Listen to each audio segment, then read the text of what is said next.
How's it going, everybody? And welcome to MSNBC, my snarky news broadcasting channel. All of the news, none of the pants. I can guarantee my only co-host at the moment is not wearing pants. Are you sure you can guarantee that? I can. Can you define pants? Anything that is not something that you would wear outside or to work. So pants are things that I don't wear in the house, or they're things that I don't wear to work. Well, if it was up to me, you wouldn't be wearing anything in the house. But, as you can see, I'm sure Brockus would appreciate that. as you can see, we are down one co-host right now. Wren will be joining us in about a half hour. So, my name is Matt, and I've been joined by my lovely, gorgeous co-host. She's over here. She's got beautiful makeup on. She's dressed sexy as all hell. Ishtar from her own Twitch streams, and where she helps out here, right here on Help for the Guildless. Occasionally I help out, yeah. Occasionally. If I can be persuaded. Like with the new book or the new story that we may be reading on Cringe Book Club. No. Yeah. Not on that one. Yeah. No. So, for those of you who don't can't know, pay me enough. yes, I can. For those of you who don't know, we have a new book that is up for grabs, a new story to break up the monotony of reading one specific story on Cringe Book Club. And I have to bring it up now, because if I don't, you guys may not know about it. So the story... They don't need to hear this. The story... They don't need to hear this. Is called this Sonic is not High School. So, for those of you who don't know, it's going to cost you. The new goal is down below. You can see it right below. It's $150. Why? Well, because it's called Sonic High School. It's going to be terrible. Really terrible. There are 25 chapters. And for those of you who haven't heard the synopsis yet, well, here it goes. Sonic High School features Sonic, Tails, Knuckles, Amy, Rogue, Espio, and more in crazy high school drama, passionate romances, and crazy cliffhanger endings. It is known... Sorry, keep going. I'm not done hyping this up. It is known as the most addictive story online, and is the ultimate Sonic story about high school. How could you not want to hear this? The story contains no graphic depictions, and all the high school students are 18 years old. So, that's up for grabs, guys. It's going to be good and terrible. It's going to be a drinking game. And it was voted on by you guys. So, for us this is going to be a cliche-filled, badly written, not even any sex to make it worth it dumpster fire. And you think that I'm going to be okay with reading this? Yes. You are delusional. Well, you get part of the money if they buy it tonight. Since when? I split money with you guys all the time. Oh, yeah, on this show, but not for Cringe Book Club. If they donate on Cringe Book Club, that goes to my mental health. Your mental health. Yeah. So, let's say hello to the wonderful people who are here to hear us. We have Ray, who came in first and just says, yo, and then said, I should write many things so that they know I was here. Hi, Ray. Za got second. Vess' husband comes in with third. I think it's their first third place. And Mitzi comes in with the honorable mention, which I'm pretty sure Mitzi is playing Phasmophobia right now. So I don't know how well she's listening. If she isn't, she was. Well, I mean, she does have a Swiss Army butthole, so that may be one of the abilities of it. I don't know. She can multitask with that. Researcher Dark is here. He just says, damn it. And Steve comes in saying Taco Tuesday. It's Wednesday. Yeah, we're here a day later, and that's because of me. But that's fine. And then Tom's here. He says, first in my heart. And then says, oh yeah, just a quick reminder, everything woke turns to shit. Get woke, go broke. This is a true statement. And Jund comes in, says hello, hello. Says, I won't be 18 at all during high school. I wasn't 18 in high school at either. I was at the end of it because that's when my birthday fell. Well, my birthday is in August, so I was 17 for my entire senior year. Such a little baby. I'm older than you, woman. By less than 6 months. Still older than you. It's Wife Beater Wednesday. Baby. What? A, thank you for changing your shirt. And B, can you take your shirt off because it's Wife Beater Wednesday? I'm not taking my shirt off. Please? No. You're sexy. That's not happening. We all like you and your wife beaters. No, you don't. Yeah, huh? No, they don't. Uh-huh. No. You get requests from people other than me. It's not happening. Bitch. Excuse you? I love you. See, just for that, I'm gonna make you read Amy Rose. No. Yeah. No. When we do Sonic High School, you're gonna be Amy. I refuse. So. I'm not your slave. You can't make me. I'm pretty sure I can. No.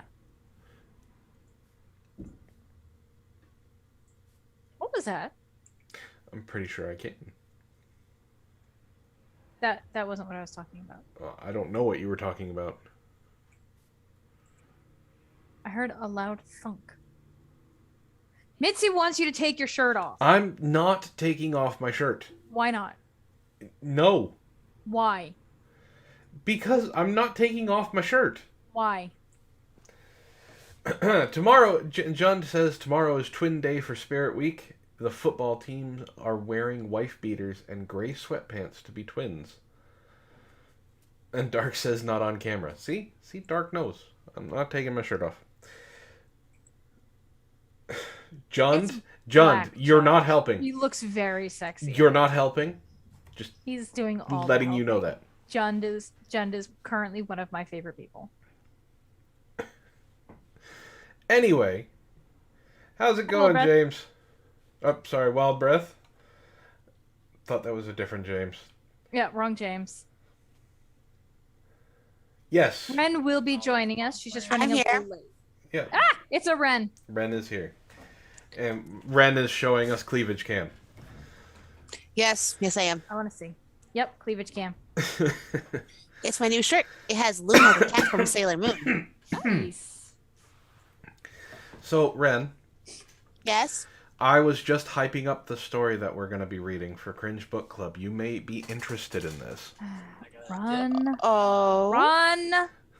Run. And if you We need another person for Monday, just shoot me down. No problems. We need your help, Wren. We need the power of the Wren Tatas. You do? Yeah. How bad? It's called Sonic High School. It's bad. Sonic High School. Sonic the Hedgehog in high school. No sex. Totally safe. There's 25 chapters. Uh-huh. So we need you to help, because you always seem to be the one to help getting the financial installments for these stories. Okay. So, 25 chapters, $150. Okay. Well, Wren? the audience heard it. Yeah. Help me. Help me deal with this and make it stop.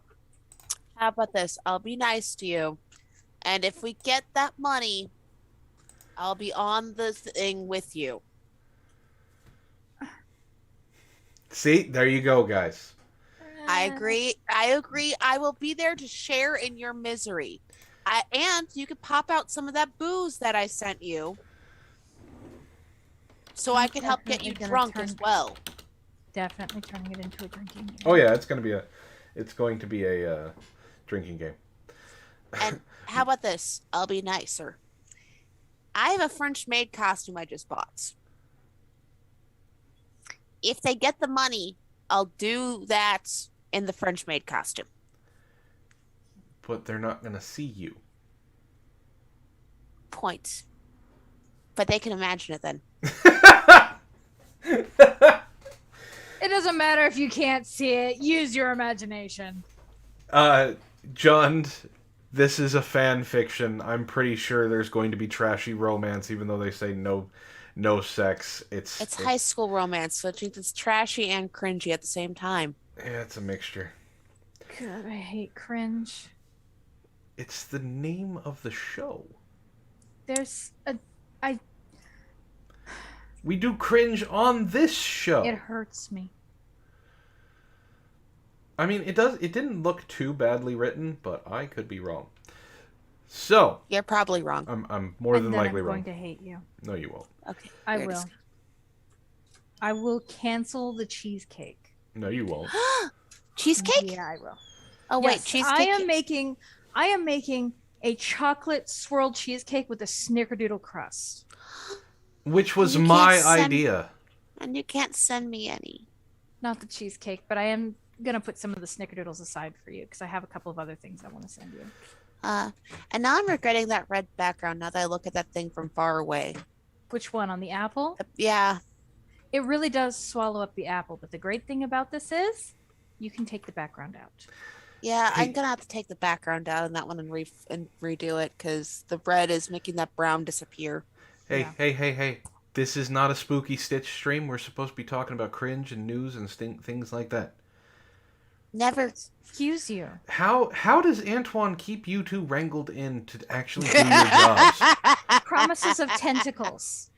Well, I can't Yeah. do that. I'm human. Well, tentacles and spankings.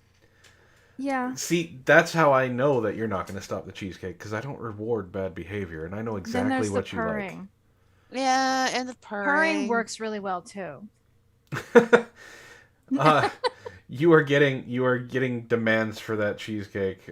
John Mitzi says, "I want the cheesecake." John says, "I'm immediately signing up for the baked tier." That sounds Cheesecake so would be good. too expensive to ship. Well, all of it is too Shipping expensive to Mitzi ship. Is ridiculously expensive to. Okay, so Pimp you. Hey, they're asking about it. all right, Pimp yourself all right. out. So on Matt's Patreon, I will bring it for up.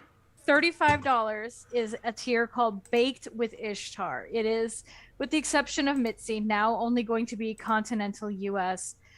And then Mitzi, you and I got to talk about that. Yeah, that was a bit So much. what's going to happen is every month you guys get some noms. I choose something, or we all agree on something, and then I send it out to you, usually by the end of the month. And then you choose for the next month. It really depends on my schedule. So $35 a month, and you're set to go. Hold on, I'm pulling it up. Matt is going to give you the tier. And I can probably set up the cheesecake to mail to you guys.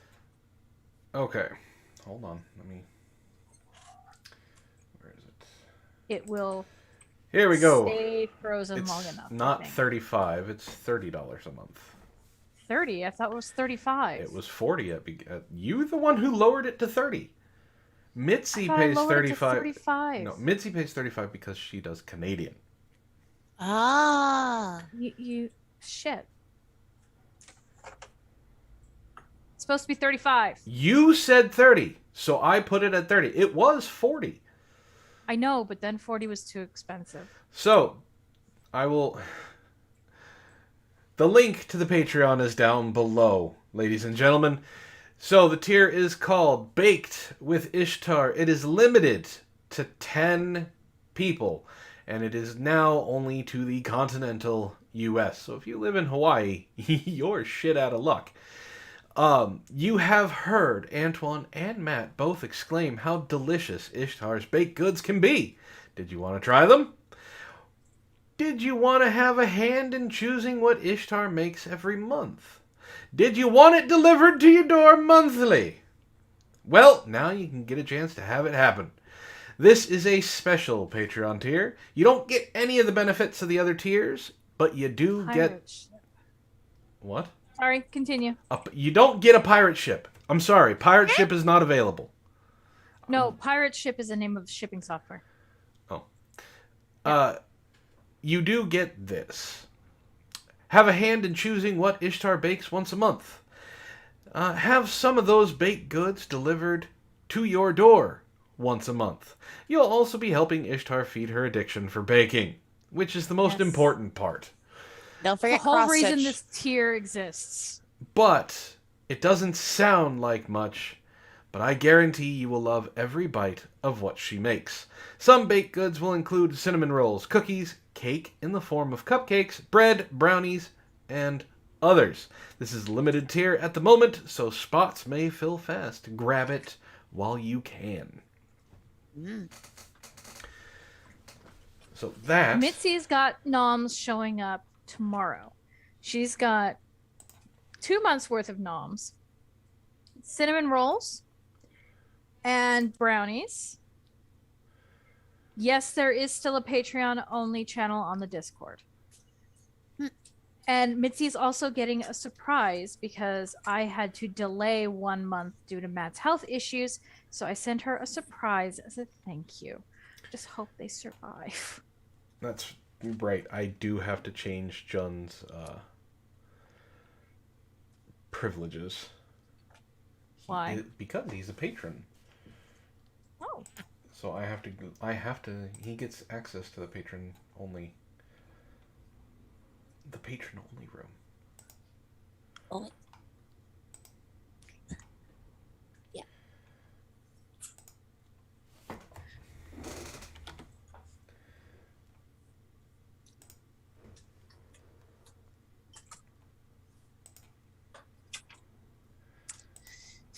So I'm doing that right now. You guys entertain the crowd. So, about that background, Wren. Yeah, I need to make sure. I was thinking about going gold.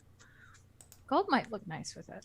I think gold might look nicer. If not, honestly, I'm hoping to maybe hit up a craft store at some point, and maybe a metallic like something would look cute there too. Yeah, I can see that. I'm gonna get rid of the red though. I was gonna go for a small theme with that row, but then I chose the apple and the red just did not work. Small warning, since you are just getting started in this, metallic threads are hard to work with because of how they're made. I'll keep that in mind. My idea of the red row just does not work. What was the color that she suggested? It was like a brownish color, but I'm thinking going gold and subbing out my own because it was like a light brown, tannish color. There's a gold that I use that's for the edging of my book, for the bits on the spine that I did. It was an outline in metallic. It does a very nice gold. I will find the color and tell you what it is. Find that color because I think that might be better. Dark says methinks y'all need some better cameras. My camera is not. There's nothing wrong with my camera. Anyway, I am perfectly goddamn lit and in focus. I have one light above me. So, I understand you two want to talk about stitching and your whole creepy thing, and we just did we can skip the commercials now because we just did a giant one for Ishtar. Yeah. Also, you find me on Poor John's Brews and Cringe Collective and yada yada. Link below. All the links below. How's it going, Malik? Poor John's Brews is also Minion's going to be working on a beer that's a milk stout with Count Chocula. Yeah, cereal. I saw that on Twitter. I don't know how to feel about that. Wednesday. It will taste delicious. I'm not a huge beer fan to begin with, and that just confuses me, honestly. Can we actually do what they're here to see us do? Yes. All right, what do we haven't read a single article, and it's almost 8:30. They're here for us, okay? I You know what? wore the cute cat themed outfit that has cleavage. You know what? just because it's impossible to wrangle the 2 cats that I have as co-hosts right now, I am going to go first. Now, I do have to Hi, state, Malik. Florida Man has not been up to much except for murder and molestation stuff, and I really didn't want to... Bad Florida Man. Yeah, bad Florida Man. And I didn't think you guys actually wanted to hear about all of the ways that Florida Man poured bleach on his stepdaughter while she was sleeping and tried to set the house on fire. Things like that. Oh, No. Jesus God, no. We No. don't want to hear that shit. So, this is not necessarily my section is not necessarily going to be just about Florida Man. But I am going to start us off with a video.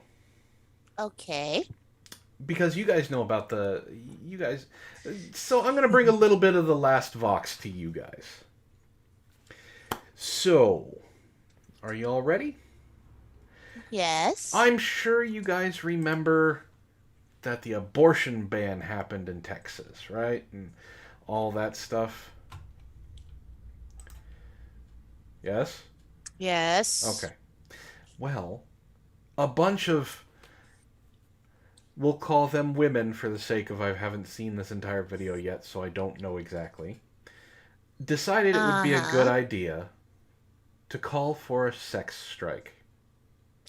How'd that go for them? Probably not very well, but this is this is 1 minute and 22 second video that I'm not going to stop because it's going to be really hard for me to do it, but I'm not going to stop because I can see it playing at real time. You guys are behind, and I don't want to screw up anything that's being said. So, women on TikTok are calling for a hashtag sex strike to protest the abortion laws. Are y'all ready? No, but play it anyway. Gonna play. Ban abortions? Okay, cool. We're not having sex. Women are fine with this. No sex. Cool. That means no babies. Even better. If I were a Texan, I would do a sex strike. I think the women should join together and say, Good point, Mr. John. go fuck yourself. Good point. And see what happens. So Texas banned abortion, which means that I am not sleeping with my partner, and you shouldn't be sleeping with your male-identifying partner until they overturn it. We are on not strike, getting any fucker. either. Quit sex. Don't have no more sex. Unless you are in a relationship the and you're video, so. happy in it. If I'm you just going off their are looks. single Some of them, it's like, Sleep yeah, with you're not men getting any. and so. or with a man that you know cheats on you and makes you miserable, get you a vibrator, invest in some erotica. You know, just I have retire the sparkling cat wine. for This a is couple making it months. better. We're tired of being unappreciated, undervalued, not respected, and not given bodily autonomy. We are going on strike. Sex strike, work strike, we're boycotting everything. Bitch, you were like 60 for one. You ain't getting anything. You have no reason worrying about the abortion ban. Your eggs are dried up. The rest of them, the third girl had a fucking unibrow. You have a male identified partner. Okay, listen, unibrow, first, you weren't getting it anyway. I'm sorry. The rest of them, come on. You have no idea how hard it was for me to not pause the damn video. These women aren't getting any anyway. Besides, sex strike is not how you get what you want. If No. you really want something, you make their favorite meal, you blow them, and then you ask them for what you want while they're right, like the first 2 minutes after, and they'll agree to anything. Right, Minion?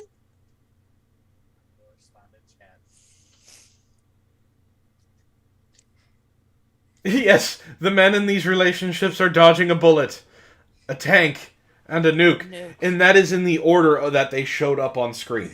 Okay? Look, you're right. Sex strikes don't work. Why? Because men will just use their hands. Just like the one woman said, get yourself a vibrator, get yourself erotica if you really need sex. Women, you can get your stuff going on your own as well. Sex strikes don't work. And for those... Listen, god damn this fucking video. That was the hardest minute and 22 seconds of my life. Minion, you're horrible. Keeping quiet. The way I see the whole abortion thing, I'm not even going to comment on the stupidity of the sex strike, is that if you're not the person who's getting an abortion, the other parent of the child or their doctor, it's none of your goddamn business. But it is still a medical procedure, and it should be available in a place that is safe and clean. I'm not saying that it shouldn't be safe and clean, but... And it should be treated as an elective. But it also shouldn't be treated as birth control. I agree. However, that is not my choice to make for somebody else. You do you, but the rest of us have every right to keep living our lives. Yeah. It's like it should be treated as an elective surgery, and it should be viable right up until the point that the baby is able to live viably outside the mother. So, okay, do you know what the abortion quote-unquote ban is? Yes. No. It's 6 weeks. No. Oh. In Texas. Well, okay, so the 6 weeks is kind of a meh. What it is it's called the heartbeat bill for a reason. Once the fetus has a heartbeat, it is considered a life, and they can't get rid of it. You can't abort it. Now, scientifically, according to OBGYNs and doctors all out there, the heartbeat starts around 6 weeks. That's why 6 weeks is the sticking point for a lot. So that's what it is. But if you're... Okay. I am not against abortion. Mm-hmm. I'm against third trimester abortion because by that point in time, you have a baby. Yeah. The heartbeat bill, okay, I get it. Because it is no longer it's no longer the same thing. It's a separate being. It's got its own separate heartbeat. So in that instance, well, you're now killing another being. The 6 weeks thing, more often than not, it's because women do not pay attention to their bodies. Women do not pay attention to their cycles. They don't have partners that do the same. So they have an oops, or they don't pull out, or they don't use birth control, or whatever it is. The condom breaks, I don't care. They don't immediately deal with it. And unfortunately, that is because, well, our wonderful school system does not teach about that stuff. So, sure, you can have this type of law in Texas, which they do. People are misconstruing the law all over the place. Like, they're saying that you can sue someone who helped get an abortion, etc. None of that is true.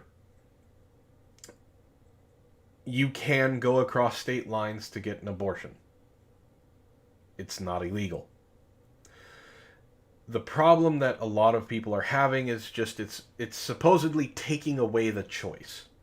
It's not. It's putting responsibility on the person. You made the oops. Mm-hmm. It's your responsibility. It's your responsibility to take care of your own body. If you can't do that, you should not be having unprotected sex. I understand where that's coming from, and this is for someone who is pro-choice. Again, up to the caveat of being third trimester. I don't like that people use it as birth control. There are many forms of birth control. I talked about... Antoine did a video about that. Brought up multiple versions of birth control to go against Sandman and everything like that. There are things you can do. If you're not responsible enough to follow those, then you can't kill it just because you don't like it. Option's always an answer. Thank you. I agree with you. I really do. You and I have had this conversation. But again, I default back to, I don't know their decisions. I don't know their circumstances. It's not my choice. But they should have access to a safe place to get it done in a way that is not going to endanger their lives, because this is going to happen. Well, then People will find ways of doing it, and it could kill the mother as well as the child. Then that is So on them.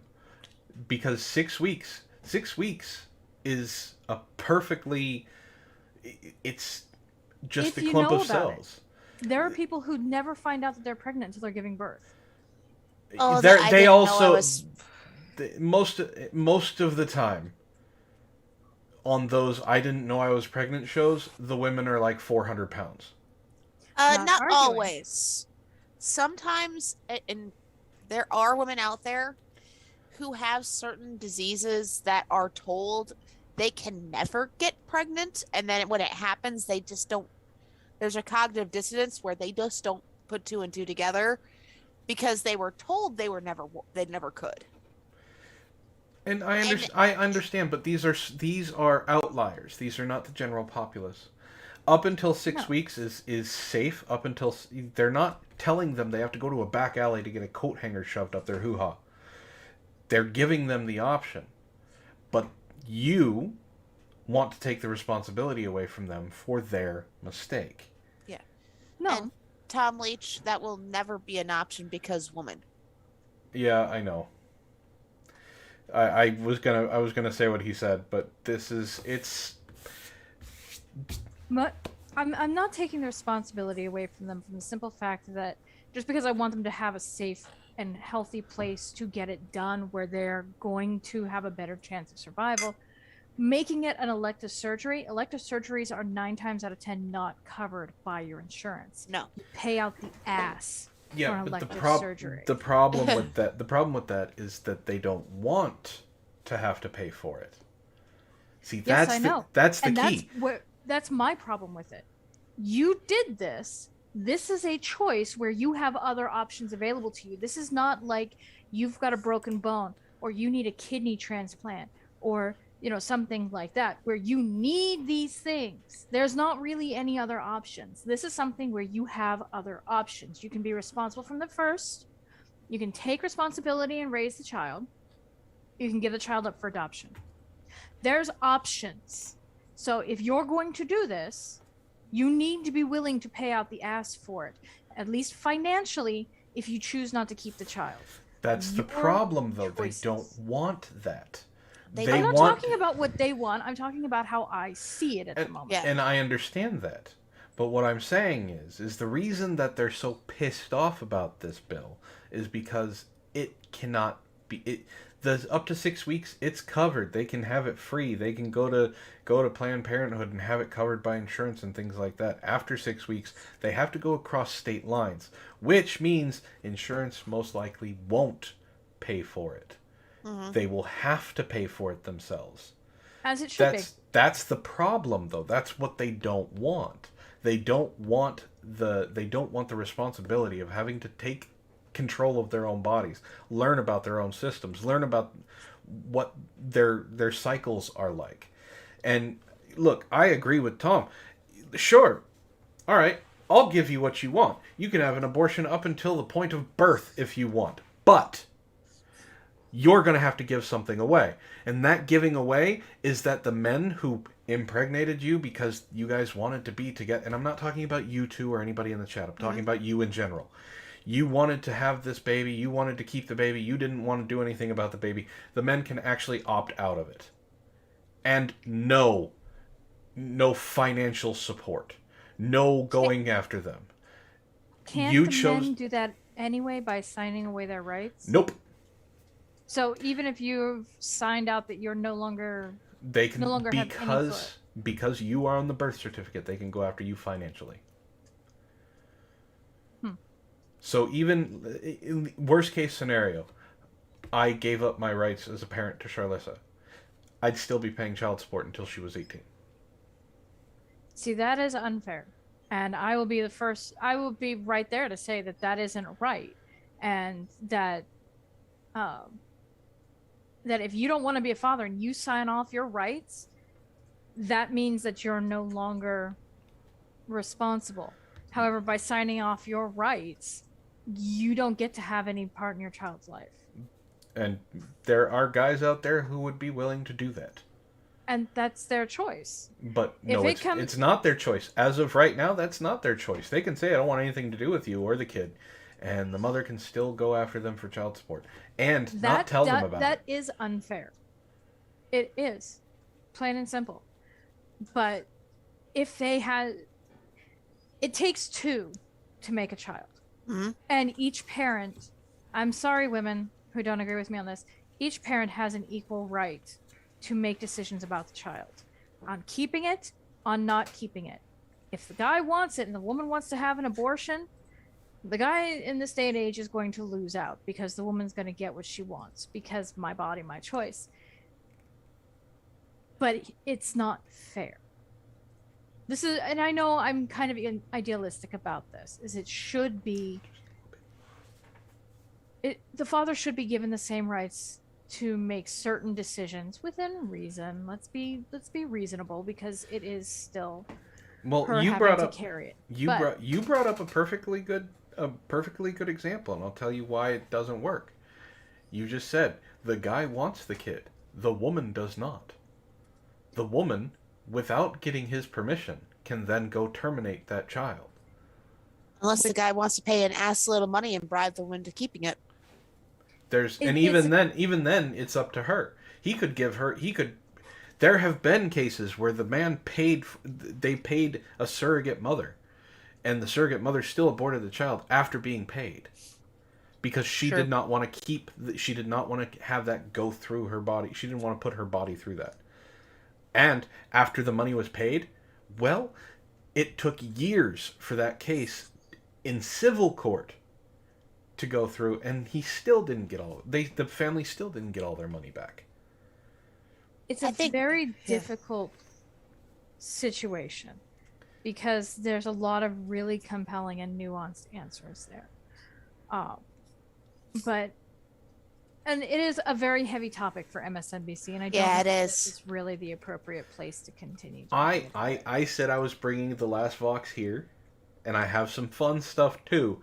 I was just going off of the sex strike thing and how these women weren't getting it anyway. No, the sex strike thing is stupid. Again, it was started by Bette Midler. She made a call out to her millions of followers on Twitter and TikTok and shit like that to start it. I'm sorry, Bette, you're not getting any. Well, no, the sex strike thing is just funny because, like I said, if you really want men to do what you want, the answer is blowjobs. All right, plain and simple. It works. Before we lose too many people, let's liven this up. We seem to be hemorrhaging them, yeah. Yes. Let's liven this up with some cringe.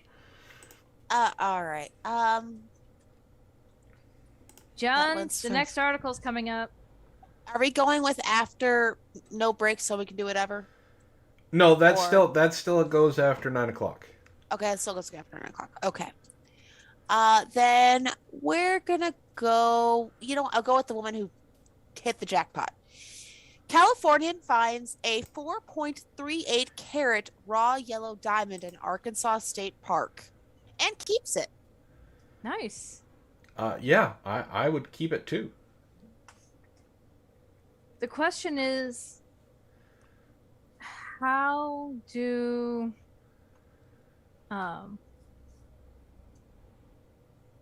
what's the clarity? That's what I was asking. Well, you want to know how to make it something pretty. Well, duh. A visitor from a California park found a 4.38 carat raw yellow diamond near an old diamond mine while walking in an Arkansas State Park. And she gets to take it home, park officials reported. Yep. So they legit say she can keep it. Find us keepers, bitches. Basically, yeah. Noreen Redberg spent just an hour searching with her husband for gemstones at Crater of Diamonds State Park last month. and she found the sparkler just sitting on top of the ground, officials said. The park includes an old diamond mine, and visitors often try their luck on treasure hunts there. The diamonds are often difficult to spot because they're raw, uncut, and sometimes covered in dirt. But when rain uncovers a larger diamond and the sun comes out, its reflective surface is often easy to see, said the park interpreter Wayman Cox. That's a horrible, Cox. horrible name. Really is. It is. That poor man. Unless he plays up on it, in which case kudos to him.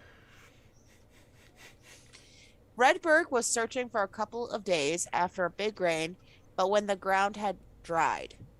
Quote, I didn't know it was a diamond, but it was clean and shiny, so I picked it up. That sounds like most of us. And Redberg, who is from Granite Bay, quote, we really didn't think we would find one, let alone something that big. We Redberg, need to, Ish, we need to go to this park. I'm pretty sure you could spot them. She would, and then she'd have all the shiny jewelry she wants.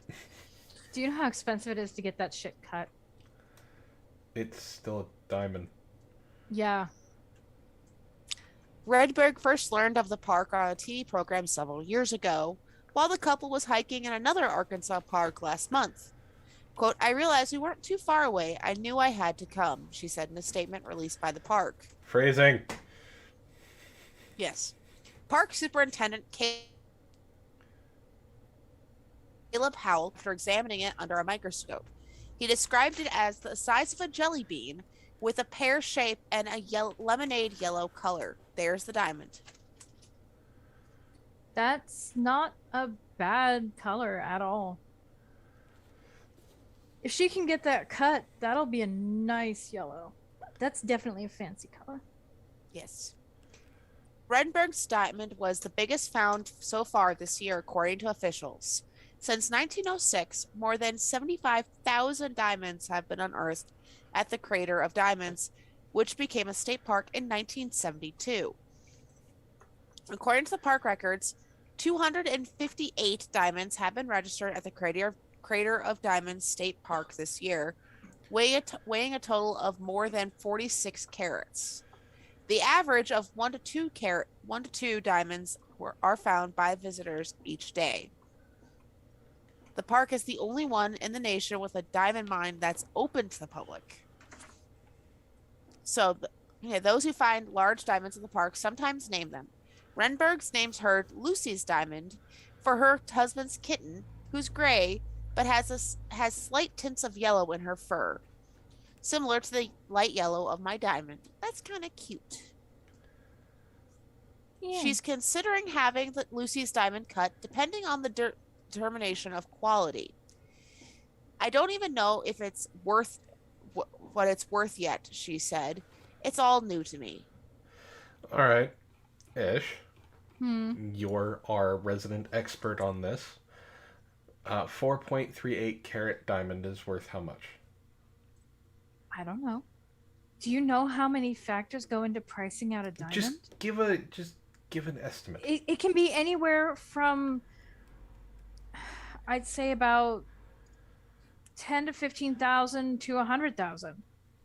So it depends on how clear it is, how well it's cut, how deep the color actually is once it's cut, the size that they get out of it, because it's not going to be 4.38 carats when they're done cutting it. We are working on what shape it is. We're working on generalities here.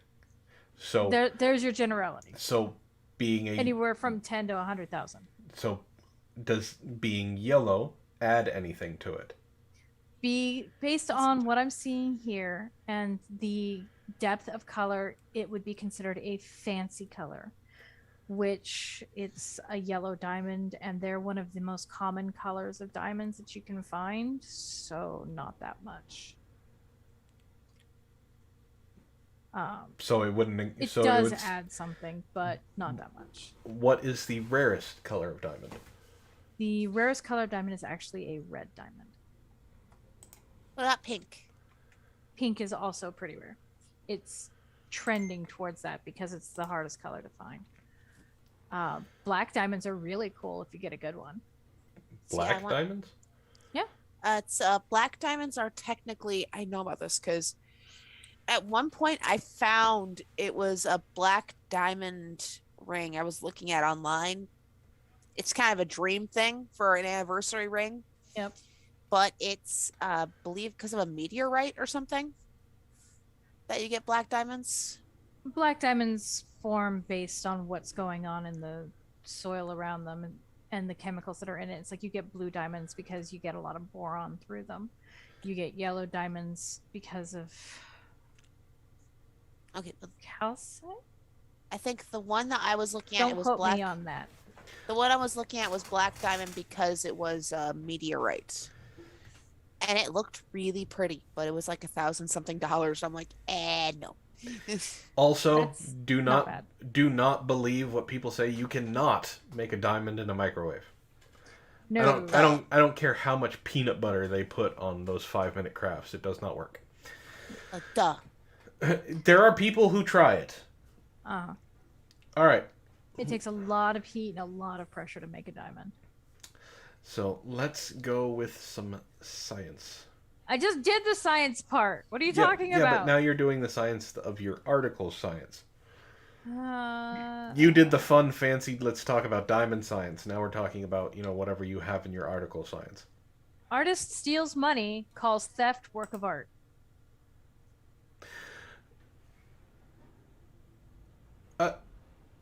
No. Wait. An artist from Denmark did a runner with a museum's cash and then defined the incident itself as art. According to reports, Danish artist Jens Hanning, I didn't pronounce that right at all, but it's close enough, had received 534,000 Danish krone from the Kunsten Museum of Modern Art in Aalborg, with the expectation that he would recreate 2 of his previous works that had literally framed the banknotes themselves as an artistic depiction of the relationship between art and working life. So how much is 534,000 Danish krone? Why do you ask me this shit? You are the conversion woman. Give me a second. And Tom just says to make a diamond you need dynamite. Lots of dynamite. US dollar.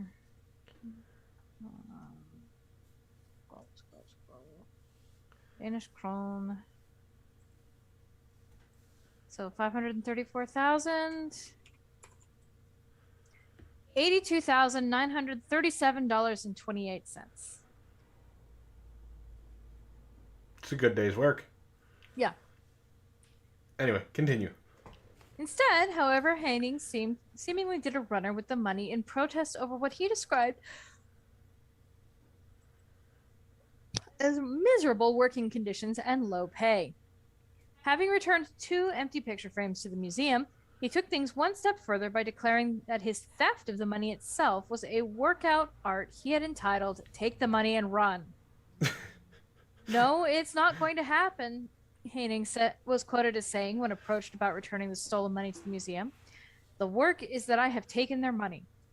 The commissioned work, he argued, would have required him to pay over 3,300 euros of his own money, as opposed to him actually earning him money for the time put into making it. I encourage other people who have working conditions as miserable as mine to do the same, he said. If they're sitting in some shitty job and not getting paid, and are actually being asked to pay money to go to work, then grab what you can and beat it. The museum is expected to take legal action early next year if the money is not returned. It's clever, but I think I heard something about this that on Twitter. It wasn't phrased as this, but it was that someone got paid like $89,000, which would be the amount that we talked about, gave a museum or an art installment just a blank canvas. Yeah. John says, I bet I could make a diamond with some duct tape and a can of WD-40. They've never been wrong. Yes.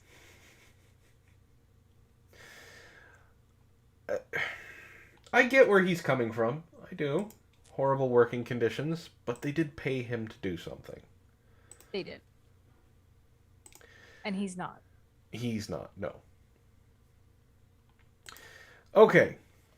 So, we're not doing our advertisements because we did that at the beginning. Yes. Which is not how that's supposed to work, but it's how it worked. So, I am bringing, like I said, some Last Fox to you guys.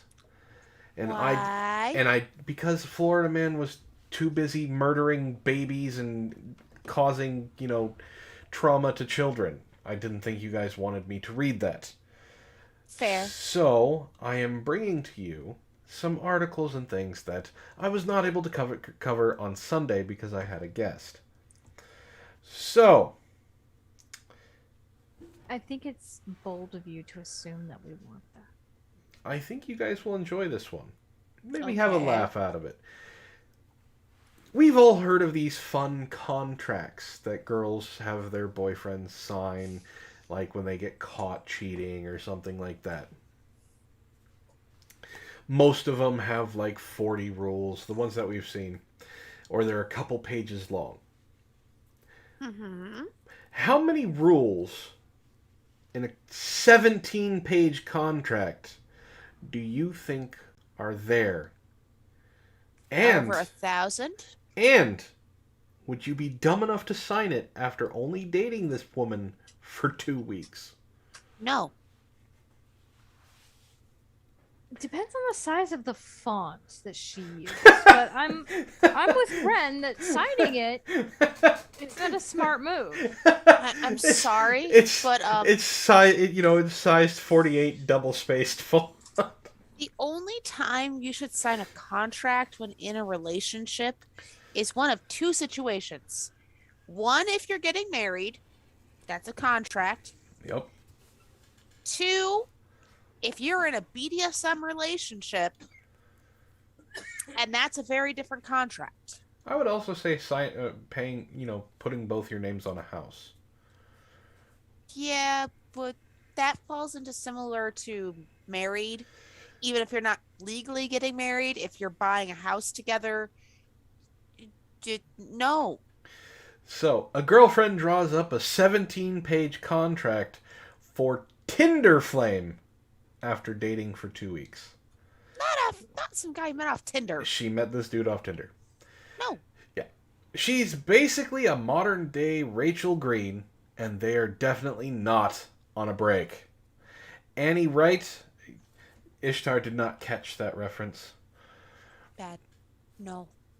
Annie Wright, 21, she's 21, Jesus Christ, drafted a 17-page relationship contract after dating her now boyfriend for only 2 weeks. The contract came with 4 main objectives: honesty, communication, awareness of partners' needs, and clarity and enlightenment in their intentions.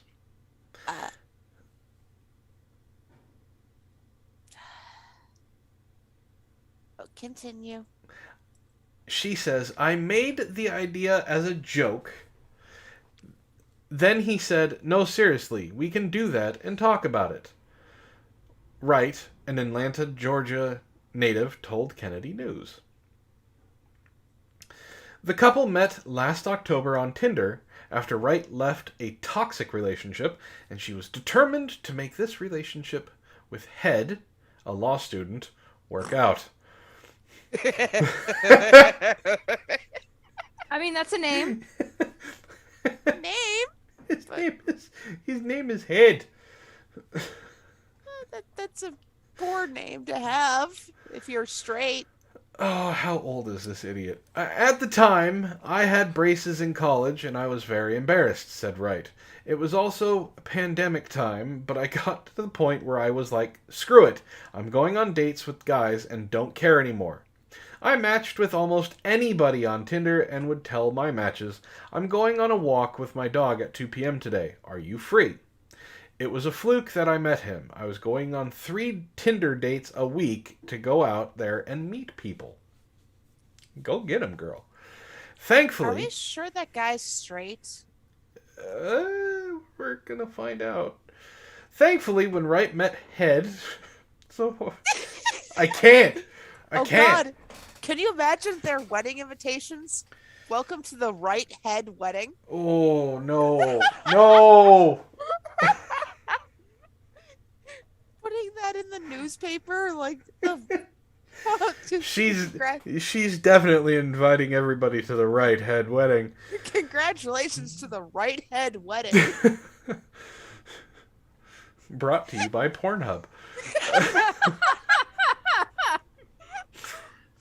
God, no, I have that old Jay Leno headline skit going through my head with their wedding invitations. Thankfully, when Wright met Head, they instantly clicked. He was like, I want us to be boyfriend and girlfriend, Wright said. Is this dude like 17? One page for each year he's been on this planet? In order to be ready for that, we had to lay some serious ground rules. Within the 17-page document, Wright outlined all of her expectations for their relationship, which asked Head for no silent treatment, to pay for date nights, and to not isolate her from her loved ones. We printed out... Sounds like a really bad relationship she just got out of. Yeah. We printed out terms and conditions and went over to his place. We sat on either end of the bed and read them out loud. I felt like the biggest issue I had in my last relationship was it felt like boundaries of mine were crossed that I would never established. Okay, this girl's That's a you problem. That's a you problem. Okay. This girl's idea isn't bad. Of talking out with early on in a relationship, talking about boundaries and things like that. That idea is not bad, but you don't need a 17-page contract for that. No, I agree. Bringing up boundaries, if if the guy basically met her and said, I want us to be in a relationship. Okay, here are some of my boundaries. Here are some of the things that I'm not okay with. Are you okay with that? And here's the relationship history, why you have to be really careful with things. That's fine, but Not let me contact my accountant and my lawyer because I need you to sign something that's 17 pages long. Can you imagine how funnier this would be if this was a couple off Grindr with their last names? Oh, come on. Oh, jeez. All right. I was like, this time Jokes would be unending. If these two get married, the jokes are going to be unending already. Yes. Especially if she just hyphenates her name. God, if she's gonna be Annie Righthead. Girl, please don't hyphenate your name. This time, change her last name altogether for both of you. Yeah. Because could you imagine? This is your teacher, Mrs. Head. It's more boring, but go with Mrs. Wright. You'll be fine. Yeah. I was like, this time I'll write them out and no one can cross my boundaries. Michael's also pre-law, so he was pretty keen on the idea of... His name is Michael Head. Michael Head. Mike Head. His name is Mike Head. This is a Simpsons prank call. That's what this is. Additionally, she asked for a romantic gesture once every 2 weeks, and to work out at least 5 times a week. God damn. No, the working out thing would blues me. We treat our relationship almost like a business interaction. That's not how it's supposed to be. We deal with conflict like partners in business would. So you sue each other and try and stab each other in the back. We sit down and treat it more like we're partners in life, and love is an added bonus. Clearly something is working for the two of them as they are approaching their anniversary. Wright joked that her boyfriend will want to add a clause or two of his own, including taking off shoes in his apartment, which she always forgets to do. Aww. This is ridiculous. She is I'm sorry, I'm gonna say this is being very judgmental. She is not hot enough for these amounts of rules. To be fair, she says at the very beginning of the article, I wrote this out as a joke.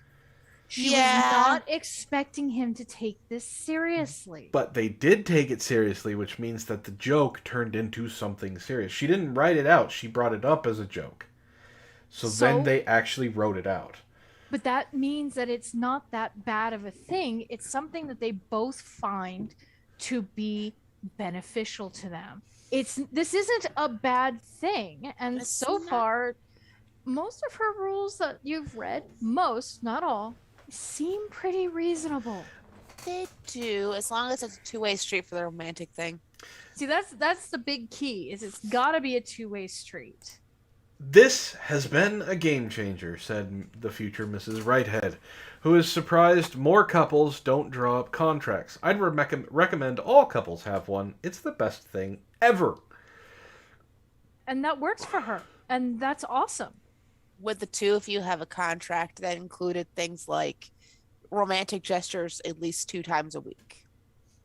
Or would you find it more romantic if it were his idea for the romantic gesture? I give her romantic gestures at least 2 times a day. Yeah, but that, to me, the 2 times a week sounds too procedural. I'd prefer when it's a romantic gesture that's spontaneous, because that means they actually want to do that for you. I see what you're saying. Let's see. It says, people just fall into relationships. This makes me know what I'm signing up for. I live in constant fear of waking up 2 years into a relationship and realizing my partner doesn't have the same life plan as me. That is not unreasonable. It's not. It but is, however, a sign of poor communication. I was going to say that can be solved with communication, not a contract. You've put 1 or 2 years into a relationship, but you don't agree on the core things. If you don't have that core connection, you're wasting time and prolonging heartbreak. At this point, we update it every 6 months or so. Yeah, again, that sounds See, like... no, for them, that becomes the rules, then become a vehicle for discussion and relationship evolution. You are really trying to make this romantic and not insane. I'm not trying to make it romantic. I'm pointing out that this is how their relationship is working. These rules are allowing them to discuss things that normally might not have come up and might have begun to fester. Okay. It keeps them both on a level playing field. It's actually quite smart. For her. I would say for her. This would not work for me and Matt. I don't think it would work for you and Igor. No. There are some things that I think are a little too nitpicky, like codifying, when romantic gestures must be done. And always having him pay for the dates. But that's something that they can discuss. And this is a vehicle for them to discuss problems. So she finishes it off with, we're partners in this. We're agreeing to tackle life together, and this is our game plan for doing it. Dark makes a good point. It could have been romantic if it wasn't 2 weeks in. I think that's what's getting me. There's nothing this wrong was with, really quickly. There's nothing wrong with if you want a contract and you've been with someone for maybe a couple years, but maybe 6 months. And you want a contract for certain things like, I want date night once a week. I want some form of romantic gesture twice a week.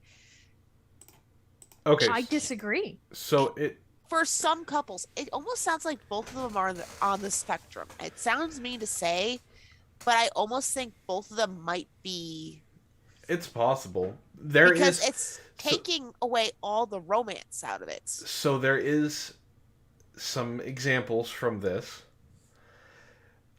So, objectives. This document aims to assure both parties that make up this relationship that they will enjoy lots of benefits, which include, but are not limited to, the following: honesty, awareness of your partner's needs, clear communication, and alignment in our intentions. Now, it's broken down into 4 things, which was already covered in the article, which is the honesty, communication, awareness of partner's needs, and clarity and alignment of your intentions. Boundaries. Understanding each other's boundaries will transform our ability to communicate and help nip issues in the bud before they overwhelm us. 1. Saying no. A. I know you may find it easier to sacrifice your own needs for me.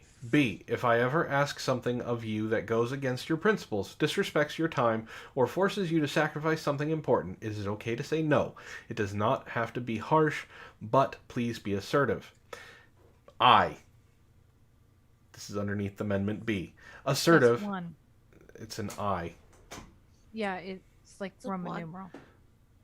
It still says I, so I'm going off of I. Assertive is an important note here, as I am self-aware enough to know that I will attempt to beg and push boundaries if you seem unsure of your decision. C. If you choose to do something for me that negatively impacts your schooling, sleep schedule, relationships, it is not my responsibility. You have the option to say no, and I will not be made to feel guilty for your choices you make. 2. Prying. A. When I am ready to talk, I will. As you know, I go silent when upset. I understand this can be concerning and stressful for you. However, prying and putting me on the spot can result in emotional outbursts and saying words I do not mean. 4. Ignoring each other. Because it skipped over 3. Whatever. It's just kind of like... These are excerpts. Yeah. A. This does not apply to workaholic mode. However, I would like a courtesy text before you disappear, but this is not expected. That's going to get changed really quickly if they start getting serious. Yes. Yeah. B. During a fight, if I cannot reach you, 0 communication, for longer than 2 days, 48 hours, I will assume we are done. Not good. C. Being ignored is probably one of my biggest pet peeves, and I will not send 100 texts begging to talk about things. I will simply take the hint and move on. 5. My friends and family. This is all about her. This isn't... Something about him. There's nothing in this about him. A. It is not up to you to determine who in my life is toxic for me. You can share your opinions, but you cannot tell me who I should not be hanging out with. Fair.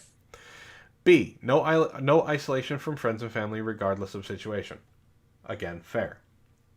6. Paying for dates. A. I know you are traditional and want to pay for everything, but this is not feasible or realistic. B. I will pay or Venmo you for my meals that are not dates. These are times when we happen to be together and happen to pass a mealtime, like the drive-thru or grabbing something to eat. See, she's not expecting him to pay for everything. I'm happy about that. Kind of fair. I mean, that's one thing for him.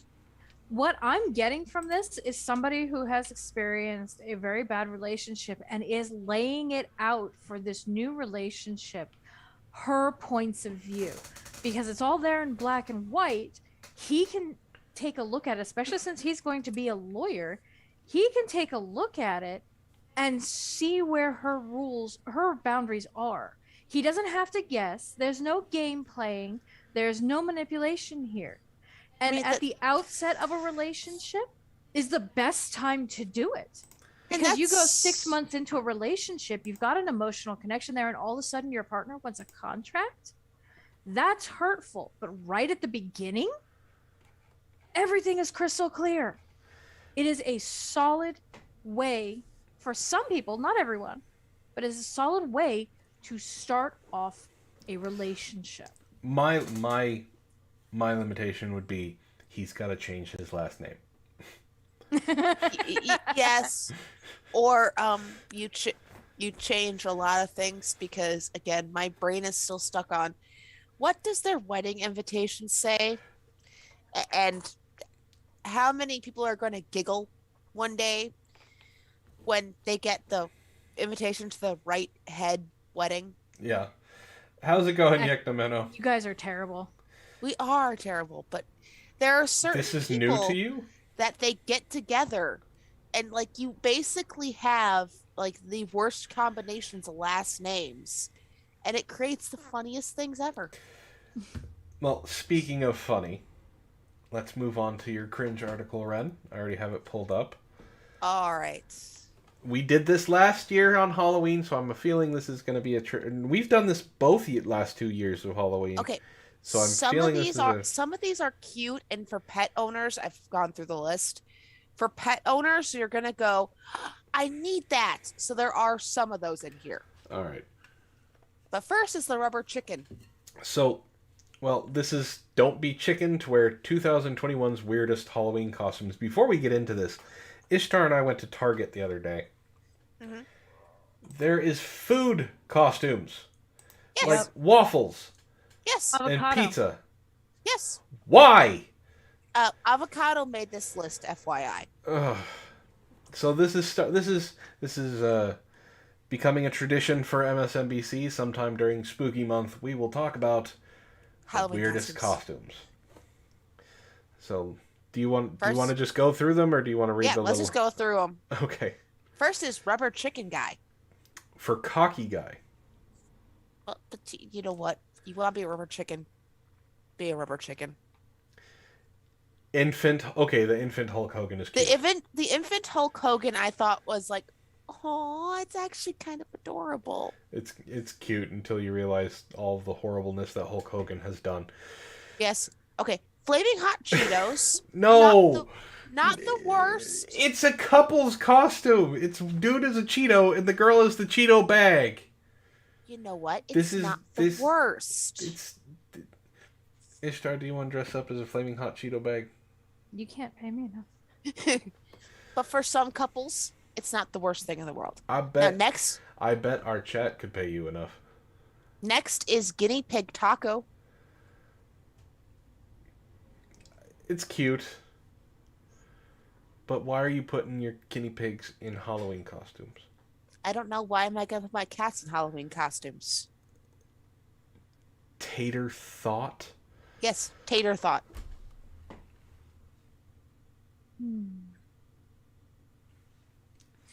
Wait till you see Someone's making money off of that. Wait till you see Buzz Lightyear. Oh god, no. What the living hell? Buzz Lightyear. Listen, Buzz, that's not Buzz. That's stripper Buzz. That was a special Disney thing that they put out once, and it was for Club 33, and that was it. Listen, Buzz Lightyear is not supposed to have a moose knuckle, okay? Mm-hmm. Popcorn box is actually kind of cute. All right, that is cute, but it does help that she's hot. Well, to be fair, Blondie could wear that one. We should get this for your sister. I don't know. I'm behind because I'm watching it on the stream because I don't have a link to the article to look at the costumes. Okay, wait till it shows up. When you see Popcorn Box, you'll understand Blondie could wear that one easily and be really cute on her. She could. It would be very weird for us to get it for her, but Riley would appreciate it. There, you have the link. Okay, cockroach. No. It's a bug. Did you pull it up? Did you pull it up, Ish? I'm working on it. Let's wait until she gets to it so she can stop whining. There's the bug. The cockroach, Okay. yes. Yeah. What the? Wrestler mismatch. Okay, that's clever. Meh. That's clever. It's actually kind of merman. Not bad. I am not Malik. That is not happening. Ishtar and Matt are not going to be in the Cheeto costumes. And Merman, I think they went for Triton and just failed. Yes. They went for Poseidon. Okay. The bearded dragon costume, cute. Well, yeah. It's a little hat and a bandana on a bearded dragon. Butter. Butter. No. That is a lazy ass costume. Lazy. Not as lazy as the next one. Sold out chicken sandwich is lazier.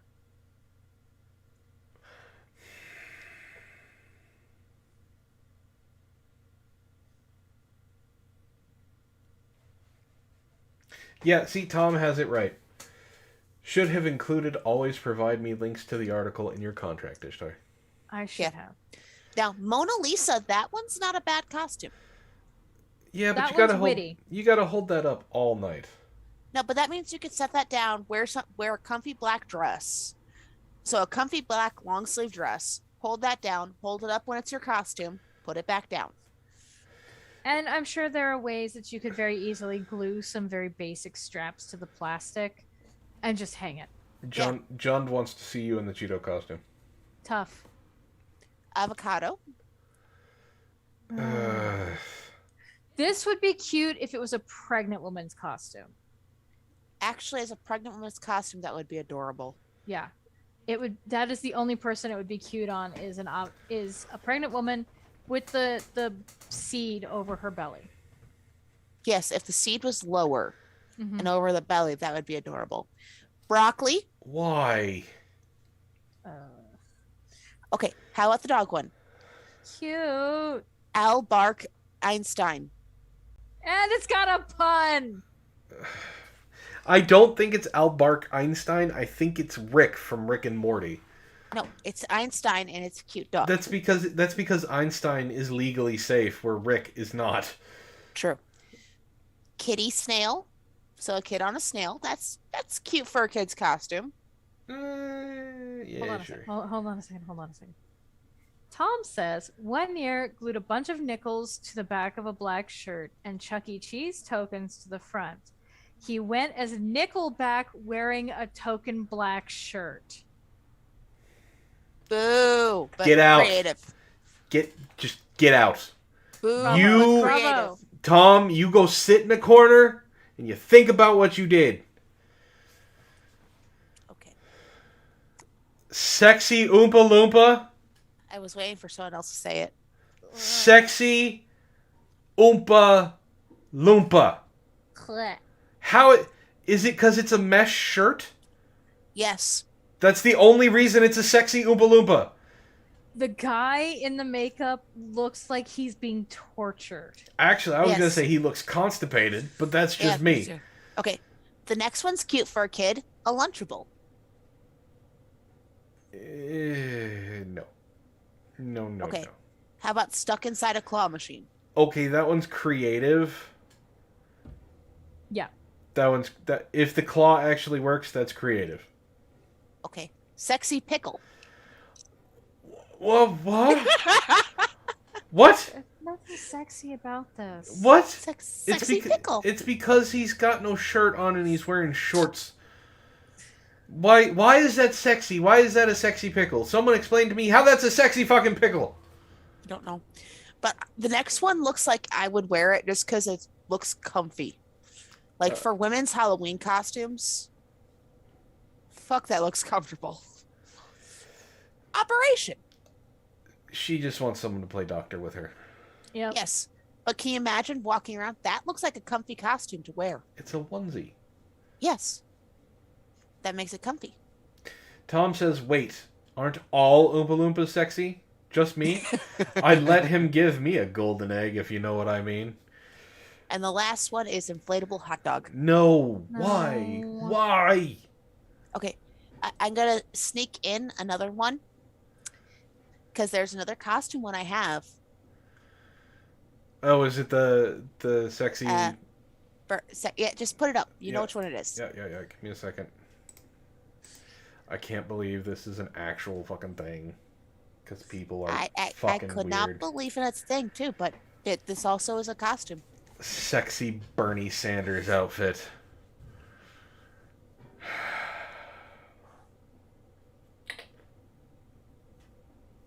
Yaknomeno is asking a really important question.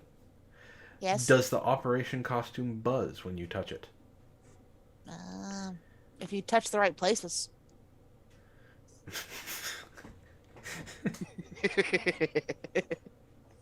Okay. A sexy Bernie Sanders. Sexy Bernie Sanders. Okay, listen. Some of these costumes are lazy as shit. Like again, I have to ask. Aside from the fact that it doesn't look like the girl is wearing anything underneath the jacket, what makes this sexy Bernie Sanders? Because it's female and sexy is a quick way to make a sale. Yeah. You call it the sexy version of anything, and then around Halloween it sells like hotcakes. There is a Karen costume at Spirit. And there's sexy Karen as well. Yeah. Tom says, I threw a party once where a dude came as a tampon, wrapped himself in cotton batting, and put a rope on the top of some reds on the top some red spray paint. I have some weird friends.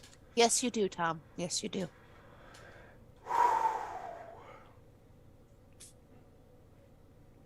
Wow.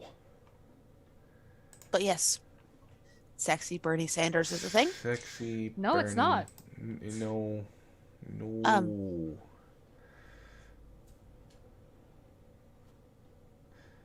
I will go with the quotes that people have said. Why do they make Bernie Sanders as a hot e-girl costume? I'm wheezing. Another said, less impressed. Yes. Sexy Bernie Sanders is an e-thought. That's an e-thought. Quote, it doesn't even come with the chair. This is simply a quote. And this was sold on a site called Dolls Kill, and they're hoping their version doubles as a tricks and treats. Once again, asking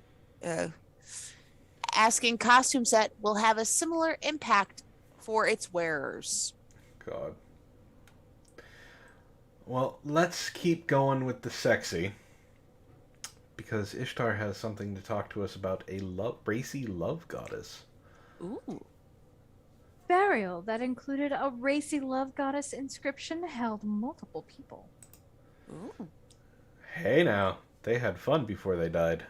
Mm-hmm. An ancient Greek cremation burial dating to nearly 3,000 years ago was more crowded than expected, scientists recently discovered. The tomb was thought to hold a single occupant, a child. But new analysis of the tomb's bones revealed that it instead held the remains of at least 3 adults. They were all cuddly in death. Hold on. So, Yekno Meno said Bernie might have been a looker in the 1800s. And then Dark comes up with, ask Biden because he thinks he was in office since the 1800s. Ba-dum-bump. God. This could help explain a long-standing mystery. The presence in the tomb of a cup with a racy inscription that seemed out of place in a child's grave. The clay vessel, known as Nestor's cup, bears a 3-line boast ending with a promise that whoever drank from the cup would be smitten with desire for Aphrodite, goddess of beauty and love. Experts have puzzled over why such a message would be preserved in the burial of a child, and the recent findings may help explain it. We can say that we've reopened a cold case, lead study author Melania Gigante, a postdoctoral researcher in the Department of Cultural Heritage at the University of Padua in Italy, told Live Science in an email. Good God. Break it up into 2 sentences. Anyway. The burial is part of an ancient site called Pithecusae, an ancient Greek city and necropolis on the island of Ischia in Italy. It dates to the 8th century BC, and archaeologists excavated approximately 1,300 tombs there between 1952 and 1982. One of the tombs, identified as Cremation 168, is more widely known as the Tomb of Nestor's Cup, after an inscribed vessel for drinking wine, known as a cotyle, was discovered there. The cup bears one of the oldest surviving examples of Greek writing, the study authors reported October 6th. In the epic Greek poem The Iliad, Homer described a beautiful golden cup that only its owner, the hero Nestor, could lift. According to the legends of the time, adventurers would drink a fortifying beverage from its depths. By comparison, the clay vessel found in Tomb 168 is a simple cup. But its inscription claims otherwise in a nod to Nestor's mythical goblet, according to the Joukowsky Institute for Archaeology and the Ancient World at Brown University in Providence, Rhode Island. See, I don't care where these universities are. This is why I really do love Roman and Greek mythology, because they just made shit up. They really do. The 3 lines of text in the Greek alphabet are written on the clay cup in hexameter, a line of verse with 6 accents. thought to be an allusion to Homer's poetry. The text read, I am Nestor's cup, good to drink from. Whoever drinks this cup empty, straightway desire for beautiful crowned Aphrodite will seize him, according to the Institute. The burial held 195 bone fragments, and the researchers used microscopy to examine details on the surfaces and internal tissues, with some conclusive results on 175 fragments. To their surprise, they found that only 130 of the bones were human. 45 bones came from animals. Some of those bones likely belonged to sheep, and other bones may have belonged to dogs and birds. But the pieces were so broken that the scientists were unable to identify most of the fragments with certainty. They had some fun before they died. When the scientists look at the human bones, mostly bits of large bones from the arms and legs, they examined formations that emerge as bone tissue renews itself over time. By comparing the density of these formations across specimens, they saw the fragments belonged to 3 individuals. She yawned. I've been yawning. Yeah. Unfortunately, given the high fragmentation of the samples and the fire action, we are unable to say more, Gigante said. Human and animal remains showed similar burn patterns, hinted they were burned together or using the same methods, and the animals in the grave may represent food offerings for the dead or companions in the journey to the afterlife, according to the study. I am not surprised to have received yet another confirmation of how much there is still to be discovered about Pithakusai, Gigante said. This study is only the first step towards a more complete interpretation, not only of the tomb of Nestor's cup, but also of the customs and funerary uses at the dawn of Magna Graecia, Greater Greece. That's it. You always come with the driest articles ever. It's life science. Need to, Finding weird science and paranormal shit is harder than you think. you need to spice it up a bit. Just saying. Well, I would flash you, but you'd lose your stream. Yeah. It's very true. And Okay. Wren doesn't need to see that. Don't assume what I do or do not want to see. So, Well, I'll just take my shirt off then. What? Jesus. well, the stream seems to be cutting out. I guess we're just going to have to do the rest of this in a Zoom call that no one else is going to see. Okay. I have Reception sucks. Yeah. Calls cutting out. Calls cutting out. It's a private after show. I have 3 articles. Since we're getting close to the end of the show, I'm going to let you two choose which one. Okay. We can talk about an actual Florida Man article. There's a video. We can talk about the Wee Spa case. We what? Wee Spa. Oh, I know about that. That's stupid. Or we can talk about college football. Now, before you assuage your vote for college football, realize that there is something odd about this article, or else I would not have chosen it. Okay, college football then. That may not have been your best decision, right? It might not have been, but I don't. I'm also drunk right now, so. That I blame explain the a lot. I do blame the minion for my current decision making. So college football then. Mm-hmm. Now I'm not sure if we've covered this or not. So you guys have been, I know, Ishtar, you haven't been to a sporting event like this, but you guys know that weird things happen at sporting events, right? They have like weird competitions. Yeah. Okay. Glutton for punishment. Disgusting moment. College football fan scoffs down an entire tub of mayonnaise during Duke's Mayo Classic. Ew. Ew. There's pictures. course there's pictures. This is the stomach-churning moment a college football fan shoveled mayonnaise into his mouth during the Duke's Mayo Classic between Georgia and Clemson. The gluttonous fan was caught on the Jumbotron spooning Duke's brand mayo down his throat as others nearby cheered his antics during the clash between the top 5 powerhouses on Saturday.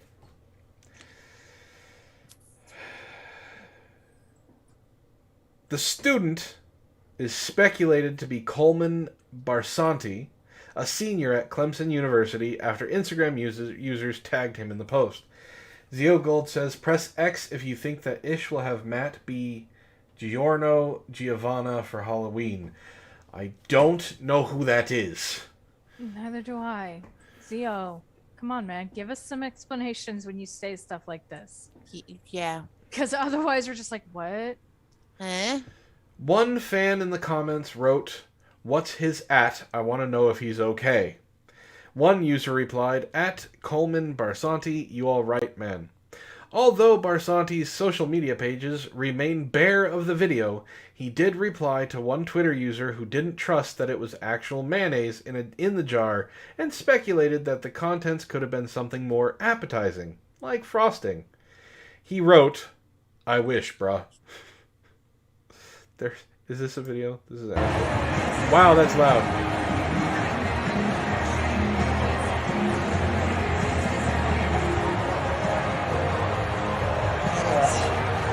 Oh, that's gross. I'm not watching it. That's not going to make me happy. Oh, that's just fucking nasty. Yeah.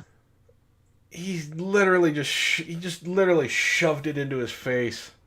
He got mayonnaise all over his mouth and shit. Did he get paid for it? The popular mayonnaise company became the official sponsor of the game last year, but the event was canceled due to the pandemic.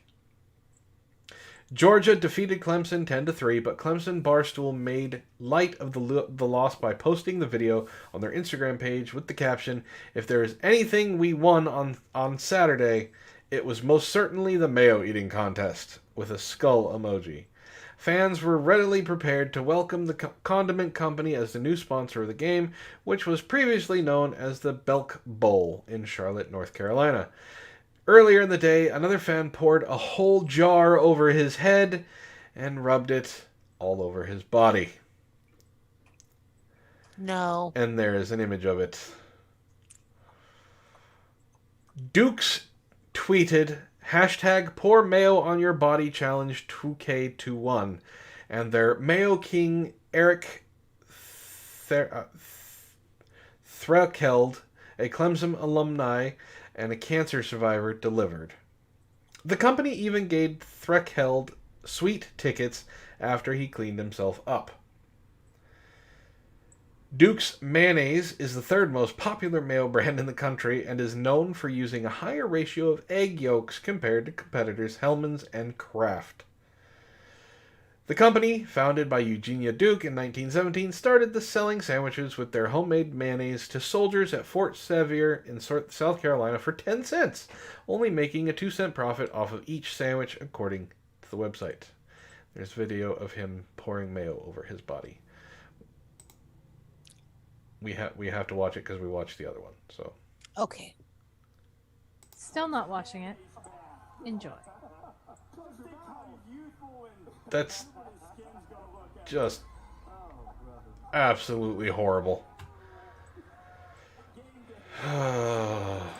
The weird things people do. Oh god, there's more. Okay. Oh, it's just talk. In 1918, Duke sold her 11,000th sandwich and bought a delivery truck.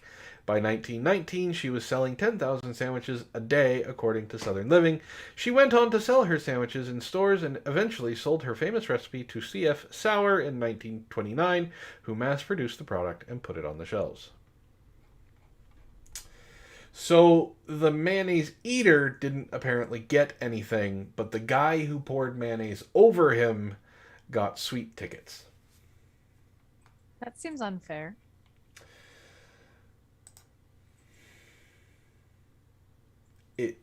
Yeah. Ugh, bleh, No. gross.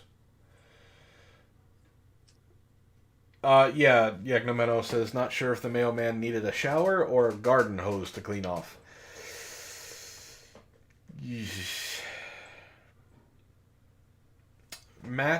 Dark says Matt and Ish as undead pirates. I mean, I kind of did the undead thing last year. Yeah. All right, Wren, what do you got for us? All right. Missing man joins search party looking for himself. I almost did this. I had to stop her. She found an article on her normal site that had this also. I was like, nope, Wren sent it first. A Turkish man who was reported missing unknowingly joined search parties looking for himself. Local media reported that, okay, this name is going to get harder to say, but whatever. Bayhan Matulu, who lives in fuck the name, it says I'm drunk, Engol, a district of northwest Turkey's Bursa province, was believed to be missing on Tuesday. He had wandered away from his friends in the forest while drunk. First mistake, according to the Daily Sabah website. You really picked a fun article to submit for being drunk. Yes, I did. His wife and friends reported him missing after they were unable to get in touch with him for several hours. Mr. Matul, 50, later joined a group in the area who were helping the authorities search for him. When the members of the search party began calling out his name, he replied, "I'm here." The authorities then took his statement before driving him home. It's unclear whether he faced any penalties. So, it would be like Wren going missing right now, being drunk, and we called for a search party because we couldn't get a hold of her, and she just decided to show up and look for herself. And just yelling from the back of the group, "I'm here!" Like, present. Are we calling out roll call here? I don't think he's gonna face any charges because he didn't call the search party out for himself. True, but the search party is gonna laugh about it being like the easiest find ever. Oh, yeah, no doubt. All right, Ish. I see 2 articles that would be fun. Pick one.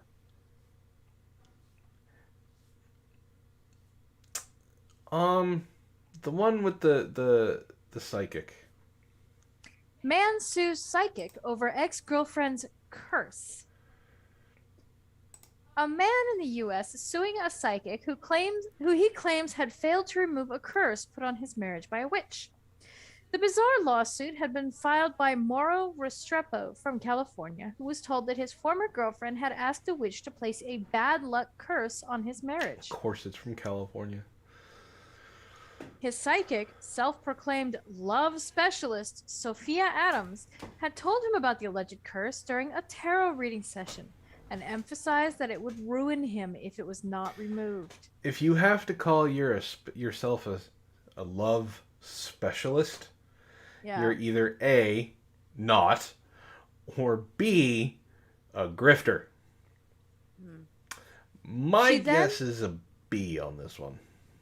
She then offered to exorcise the spell for the princely sum of $5,100. Jesus, I am in the wrong business.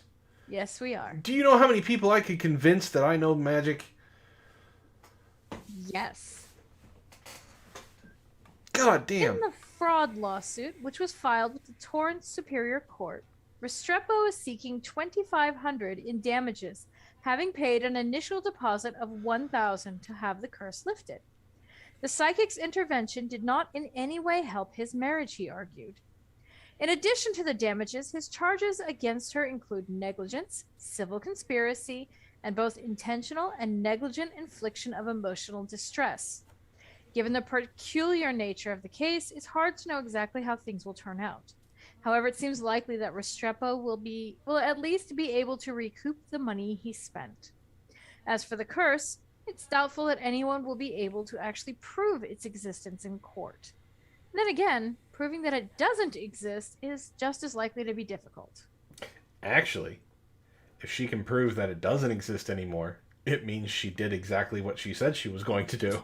Yeah. It helps her case. Tom says I can set this up for you. I have too much integrity to swindle people out of money by making them... I can't but take look at it this way, hun. I can't take All advantage that of advice idiots. you give to people that they don't listen to, you could say it's the spirits telling you, and people will listen. Oh, don't do that. I'm not wrong. You're not wrong. No.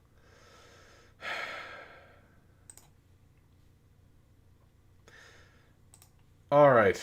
I'm going to do one actual Florida Man article tonight.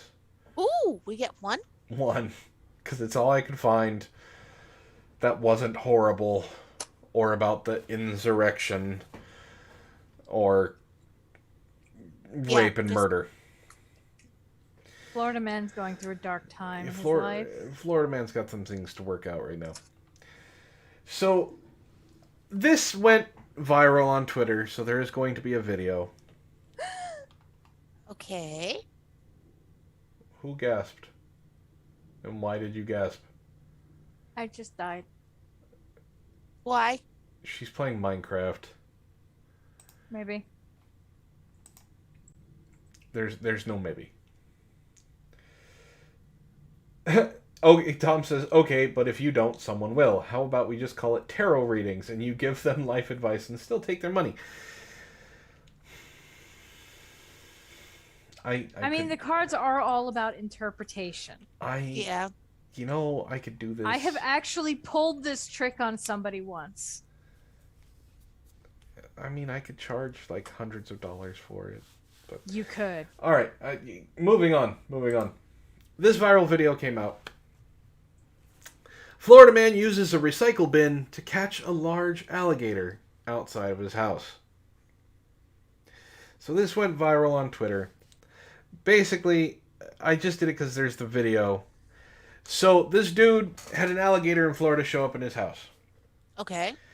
And the video is going to show exactly how he caught it, which was very clever. So we're going to pull it up.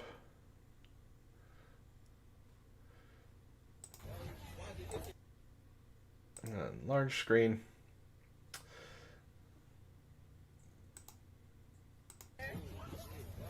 And let you guys watch, because it's very clever how he does this. The gator is having none of it. Oh, I remember hearing about this.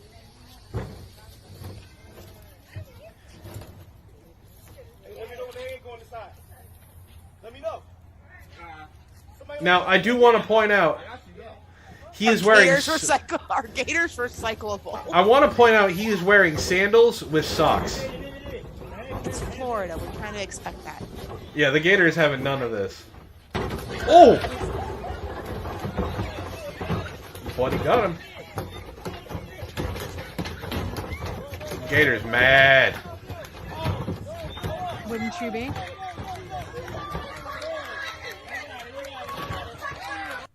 Get in the bin.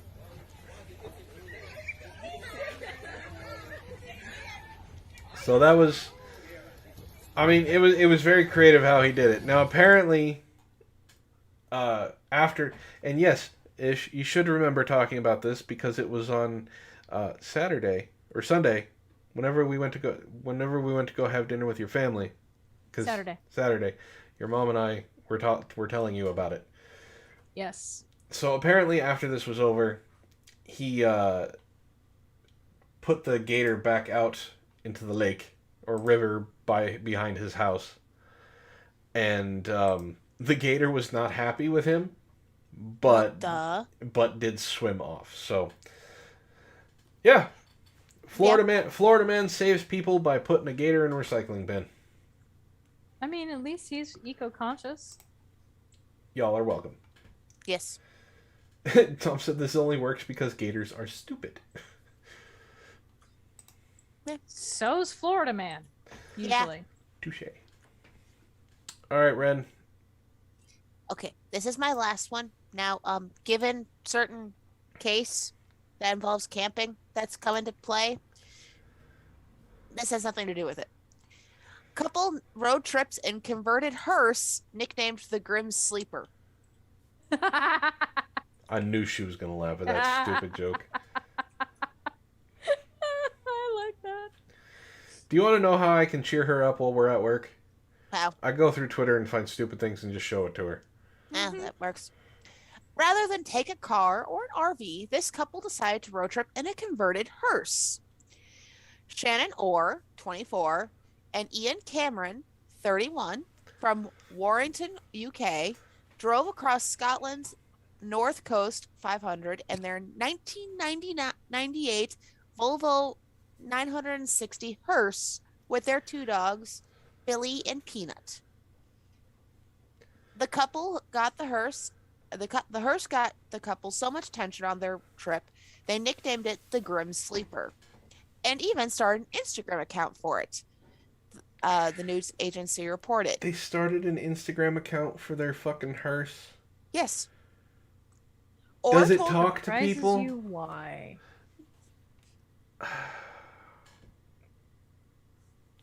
Continue. Or told SWNS she and Karen were originally going to camp the North Coast 500, but they came across the advertisement for the hearse online, and they changed their mind. We saw it on Facebook and had to get it because it was something neither of us had seen before, or told the same place.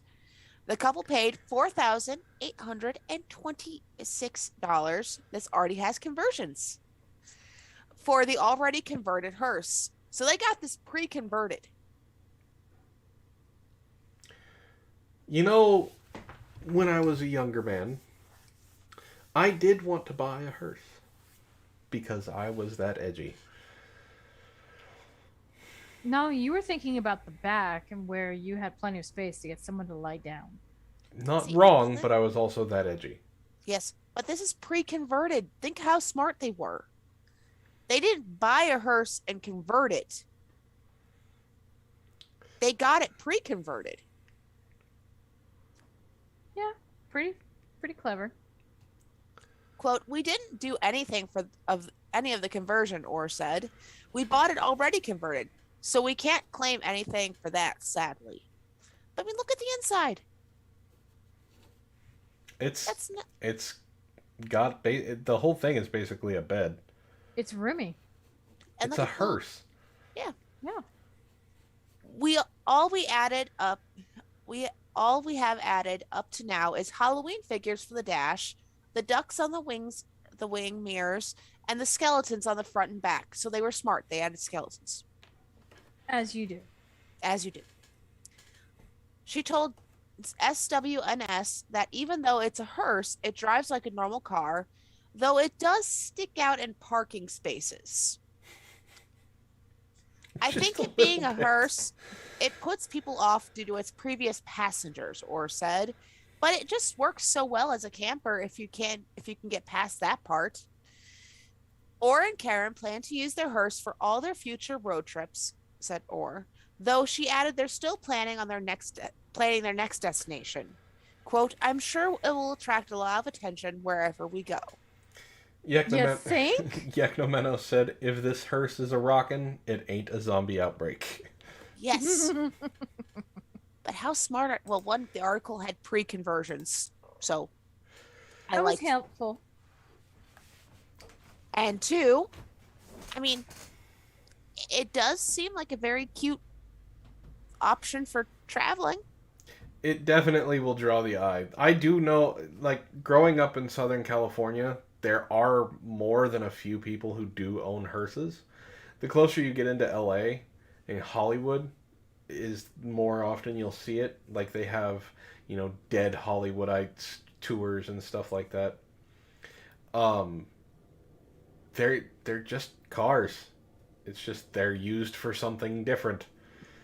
One of the things, I haven't seen it around here, but when I was in Southern California and I was working overnight graveyard for security, I would always see in the morning on my way home a Jurassic Park car.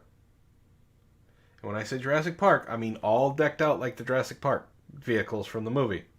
Mm-hmm. And a Scooby van. So people take when they like their things, people take things seriously. So I'm sure they have an Instagram for it, so they're gonna add a whole bunch of decorations, and it's gonna be, spooky season for them all year round. Mm-hmm. But Ish, Hmm? do you want the last article to be about your real life Angry Birds? Sure. Real life Angry Birds attack delivery drones. Ravens seem to have developed a severe dislike of delivery drones in the skies over Canberra, Australia. The idea of delivering parcels to recipients via autonomous aerial drones seems to have been gaining more and more traction in recent years, opening the door to a future in which we order online could be deposited in our gardens mere hours after clicking confirm purchase on the website. In Canberra, however, an increase in delivery drone use has met with some unexpected opposition in the form of ravens, which have started attacking the flying machines on site. One customer, Ben Roberts, has become acutely aware of the problem after going outside to await the delivery of his morning coffee via drone each day. It's a matter of time before they bring one down, he said. The bird attacks have become so common in the area that the drone company has been forced to pause flights until a solution to the problem can be found. It is assumed that the ravens must be perceiving the drones as some sort of territorial threat. According to Wayne Condon, chief pilot and instructor with UAV Training Australia, it is best to avoid flying drones near bird nesting sites and to fly them early in the morning to avoid the attacks. He also suggests backing drones away from the birds if an attack does occur. However, given that the drones are autonomous, this is certainly not an ideal solution. We have identified some ravens demonstrating territorial behavior in a small part of a delivery area in the suburb of Harrison, and we've asked local ornithological experts to investigate this further to ensure we have continued to have minimal impact on bird life, said a drone company spokesman. Which is spokesmanese for, we know that there are some pissed off damn birds and we're trying to find a way to bribe them or train them. Yeah. Service will be temporarily paused for a small number of our customers in Harrison during this time. Steve says, birds hate drones. I saw an eagle take one out, and personally, my favorite pastime is skeet shooting. Don't shoot down the drones. That's mean. I was playing the video that shows this raven just going at the drone. Mm-hmm. Well, ravens are not birds that give you two fucks. When I was in college, we were having a fire drill, and I looked out, and I saw a raven going after a hawk to drive it away because its nest was nearby. Yeah, ravens give no fucks. They have zero shits to give. Mm-hmm. Well, it is about that time, ladies. Yes, it is. We are a day late, but time is short. So, this has been MSNBC, my snarky news broadcasting channel. All of the news, none of the pants, where I can guarantee that at least one, if not possibly both, my co-hosts are not wearing pants. I reject the pants. You reject pants? But are we discussing panties? That is to be discussed off air. So I have been joined by my two gorgeous co-hosts, Wren from The Rendition, Poor John's Brews, what's the other one? Cringe Collective. Cringe Collective and Relations and Rendition. So Just you got everything. All of the things. as well as Ishtar from her own Twitch streams, and where she helps out with voices and things like that, right here on Help for the Guildless. Cheers, love. Bye. I am so glad Antoine is not here, because he would murder He you loves for it that. when I pick out his voice and say hello. Anyway, thank you for being patient with us and coming in the next day, and thank you for joining us, and I hope you all have a wonderful evening, and we will see you all next time. Later. Bye.